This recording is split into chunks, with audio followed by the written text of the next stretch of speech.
ఇక్కడ ఒక అబ్బాయి బయటకు వెళ్తుండగా అతని చెల్లెలు వచ్చి అమ్మకు మందులు కొనడానికి కొంచెం డబ్బులు అడుగుతుంది. కానీ అతను తన దగ్గర అసలు డబ్బులు లేవని అబద్ధం చెప్తాడు. సరిగ్గా అదే సమయంలో ఒక డెలివరీ కాల్ వస్తుంది. అతను డబ్బులు తీసి ఇవ్వడం చూస్తే అతని దగ్గర చాలా డబ్బు ఉంటుంది. అది చూసిన చెల్లెలు డబ్బులు పెట్టుకుని కూడా అమ్మకు మందులు కొనకుండా ఇంత సెల్ఫిష్ గా ఆలోచిస్తున్నాడని చాలా బాధపడుతుంది. ఆ తర్వాత అతను తన ఫ్రెండ్ తో కలిసి బైక్ పై వెళ్తుండగా ఇద్దరు వ్యక్తులు అతన్ని ఎగతాళి చేస్తూ వెళ్తారు. దాంతో ఈగో తలకెక్కిన అతను ఫ్రెండ్ ఎంత వద్దంటున్నా వినకుండా బైక్ ను వేగంగా పోనిచ్చి ఒక చోట యాక్సిడెంట్ చేసుకుంటాడు. అతను చిన్న గాయాలతో తప్పించుకుంటాడు. కానీ అతని ఫ్రెండ్ మాత్రం ఐసీయూలో చాలా సీరియస్ గా ఉంటాడు. ఆ విషయాన్ని కూడా పెద్దగా పట్టించుకోకుండా అతను తాను ప్రేమించిన అమ్మాయిని కలవడానికి వస్తాడు.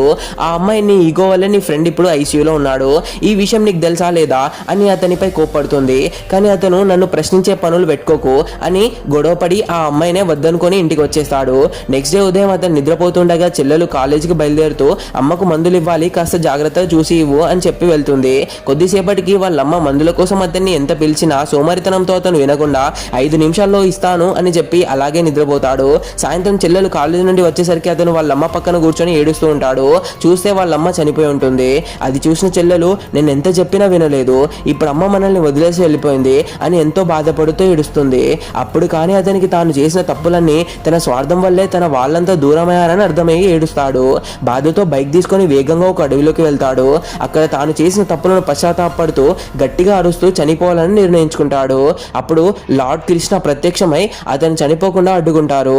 నీ వల్ల నువ్వు మాత్రమే కాదు, చుట్టూ ఉన్న వాళ్ళంతా బాధపడ్డారు. ఇప్పుడు చనిపోయే స్టేజ్కి వచ్చాక కానీ నీ తప్పు తెలుసుకోలేదు, కాబట్టి నీ కోసం నీ లైఫ్లో కోల్పోయిన వాటన్నింటినీ తిరిగిస్తున్నాను అని చెప్పి తనతో పాటు తీసుకెళ్తాడు. అతను తన తప్పులు తెలుసుకొని తన ఫ్రెండ్, లవర్ మరియు అమ్మతో కలిసి మళ్ళీ సంతోషంగా జీవించడం ప్రారంభించాడు. కానీ రియల్ లైఫ్లో మనందరి జీవితాల్లోకి దేవుడు నేరుగా వచ్చి ఇలాంటి వరాలు ఇవ్వడు.